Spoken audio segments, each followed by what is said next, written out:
درود بر مخاطبان عزیز. ممنونیم از شما که تا اینجا از ما حمایت کردید و همراه ما بودید. خوشحال میشیم که ما رو به دوستان خودتون معرفی بکنید و این حمایت شما انگیزه ما برای ادامه این پروژه است. متشکریم. چون سرگذشت پیر دوم تمام شد، پیر سوم صاحب قاطر به افریت گفت: مرا نیز حکایتی زیباست، زیباتر از حکایت هر دو. اجازت ده تا بگویم. اگر تو را پسند آمد از باقی خون این مرد درگذر. افریت گفت: بازگو. پیر گفت: ای بزرگ افریتان، این قاطر زن من بوده. مرا سفری پیش آمد. 1 سال در شهرها سفر کردم. پس از 1 سال بازگشته نیمه شب بود که به خانه خیش وارد شدم. زن خود را دیدم که با غلامکی سیاه خفته است. چون زن را چشم بر من افتاد، برخاسته کوزه آبی گرفت و افسونی بر آن دمید. به من پاشید. من در حال سگی شدم. مرا از خانه بیرون انداخت. من از در برآمده در کوچه و بازار می رفتم تا به دکان قصابی رسیدم. قصاب با من مهربانی کرد. پاره استخوان و گوشتی به من داد و من روز را با او گذرانده و از غذای او بخوردم. چون قصاب خواست به خانه رود، من نیز به دنبال او شتافتم. چون به خانه رسیدیم، قصاب دختری داشت جوان و محجوب. وقتی دختر قصاب مرا بدید، روی از من نهان کرده گفت: ای پدر، چرا مرد بیگانه به خانه آوردی؟ قصاب گفت: مرد بیگانه کدام است؟ دختر گفت: همین سگ. مردی است که همسرش به جادویی او را بدین صورت کرده و من می توانم او را به صورت نخست بازگردانم. قصاب تعجب کرد و خواستار خلاصی من گشته و سوگندش داد که مرا از این رنج رها کند. دختر کوزه آبی بخواست. افسونی بر او دمید و بر من پاشید. من به صورت اصلی خیش برآمدم و دست و پای دختر را ببوسیدم. درخواست کردم که زن مرا به جادویی قاطر کند. از آن آب اندکی به من داد و گفت: چون زن خود را در خواب ببینی، این آب بر وی بپاش. هر آنچه که خواهی همان گردد. پس من به سمت خانه خود برفتم و چون به خانه رسیدم، شبانگاه به صورت پنهان به خانه وارد شدم. زن خود را در بستر دیدم. آب را گرفته بر او پاشیدم و خواستم که قاطر شود. در حال قاطر گردید و آن قاطر این است. افریت را حدیث او عجیب آمد. از قاطر پرسید که این حکایت راست است؟ قاطر سر بجنبانید و به اشارت بر درستی کلام او گواهی داد. افریت از این حکایت متعجب شد و از باقی خون بازرگان درگذشت. چون شهرزاد قصه به دینجا رسانید، بامداد شد و لب از داستان فرو بست. خواهر کوچکترش دنیازاد گفت: ای خواهر، حکایت زیبایی گفتی. شهرزاد گفت: اگر از مرگ برهم و شاه مرا نکشد، در شب آینده حکایت صیاد که بسی خوشتر از این حکایت است میگویم. شاه با خود گفت که حکایت زیبایی میگوید. این را نکشم تا باقی داستان بشنوم. چون روز برآمد، شاه به دیوان نشست و کار مملکت بگردانید. وقت شب از دیوان برخاسته به حرمسرای برفت. چون شب سوم فرا رسید، شهرزاد گفت: ای شاه جوانبخت، صیادی سال خورده بود که زنی و 3 پسر داشت، بیچیز و پریشان.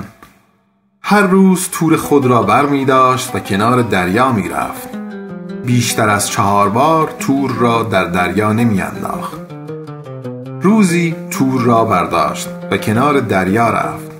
تور را در آب انداخت و ساعتی ایستاد. پس از آن خواست تور را در بیاورد. دید که سنگین است. هرچه زور زد نتوانست تور را بیرون بیاورد. کنار دریا میخی کوبید، تور را به آن بست و خودش به آب افتاد. تور را از آب بیرون کشید. دید که در تور یک خر مرده است. غمگین شد و گفت امروز چه روز عجیبی نصیب من شده. پس دوباره تور را در آب انداخت و کمی ایستاد. وقتی خواست بیرون بیاورد دید که از اول هم سنگین تر است. گمان کرد که ماهی بزرگی است. خودش به آب رفت و با زحمت زیاد بیرونش آورد. دید که خمره بزرگی است پر از شن و گل. وقتی این را دید غمگین شد. برای بار سوم تور را به آب انداخت. پس از مدتی تور را بیرون کشید. دید که سفال و شیشه شکسته در تور است. پس از آن سر به روی آسمان کرد و گفت خداوندا من بیش از 4 بار تور در آب نمی اندازم. پس نام خدا را بر زبان آورد و تور را در آب انداخت. پس از مدتی خواست بیرون بیاورد. دید که بسیار سنگین است. خودش را به دریا انداخت. با زور و توانایی تور را بیرون آورد. دید که یک خمره برنجی است که سرب روی سر آن ریخته و با مهر حضرت سلیمان مهر و موم شده. وقتی ماهیگیر آن را دید شادمانی و نشاط به او روی آورد و با خود گفت باید سر این را باز کنم. پس چاقو را برداشت، سرب را از سر آن خمره برنجی جدا کرد و آن را سرنگون کرد و تکان داد تا اگر چیزی در آن است بیرون بیاید. دودی از آن خمره بیرون آمد. به سوی آسمان رفت. ماهیگیر تعجب کرد. حیران بود. از میان دود عفریتی بیرون آمد که سرش به ابر می رسید. وقتی ماهیگیر او را دید از شدت ترس لرزید. اما عفریت وقتی ماهیگیر را دید گفت ای پیغمبر خدا مرا مکش. پس از این از فرمان تو سرپیچی نخواهم کرد. ماهیگیر گفت ای عفریت اکنون از زمان سلیمان 1800 سال گذشته. داستان خودت را تعریف کن. وقتی عفریت سخن ماهیگیر را شنید گفت ای مرد آماده مرگ باش. ماهیگیر گفت سزای من که تو را از چنین زندانی رها کردم این خواهد بود؟ عفریت گفت بله، از مرگ چاره‌ای نداری. حالا درخواست کن که تو را چگونه بکشم. ماهیگیر گفت گناه من چیست که باید حتما کشته شوم؟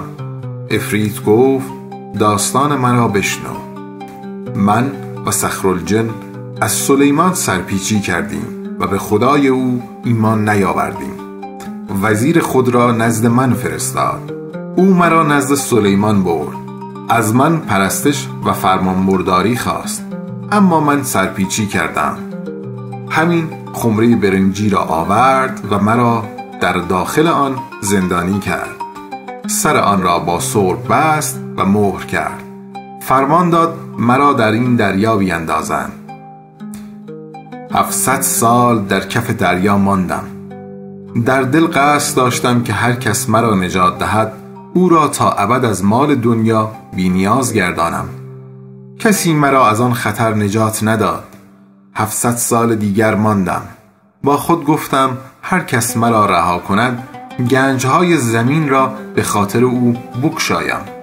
کسی مرا نجات نداد. 400 سال دیگر ماندم. با خود گفتم هر کس مرا نجات دهد او را به هر شکلی که خودش بخواهد بکشم. در این فکر بودم که تو مرا بیرون آوردی و مهر را از خمره برداشتی. اکنون بگو که تو را چگونه بکشم. وقتی ماهیگیر این را شنید حیرت زده شد. گریه کرد و او را سوگند داد. عفریت گفت به جز کشته شدن چاره‌ای نداری. وقتی ماهیگیر مرگ را آشکار دید گفت ای دوستی نموده و پیوسته دشمنی، در شرط ما نبود که با من تو این کنی. بر دوستی تو چون مرا بود اعتماد، هرگز گمان نبردم بر تو که دشمنی. عفریت گفت به زنده ماندن امید نبند که به جز مرگ چاره‌ای نداری. ماهیگیر با خود گفت تو انسان زاده هستی، این از جنیان است. تو باید برای نابودی این تدبیری بیندیشی. پس به عفریت گفت حالا که میخواهی مرا بکشی تو را سوگند میدهم که راست بگویی چطور با این هیکل بزرگ در این خمره جا گرفته بودی؟ عفریت گفت مگر گمان می‌کنی من در خمره نبودم؟ ماهیگیر گفت تا با چشم خود نبینم باور نمی‌کنم. چون قصه به دینجا رسید بامداد شد و شهرزاد لب از داستان فرو بست.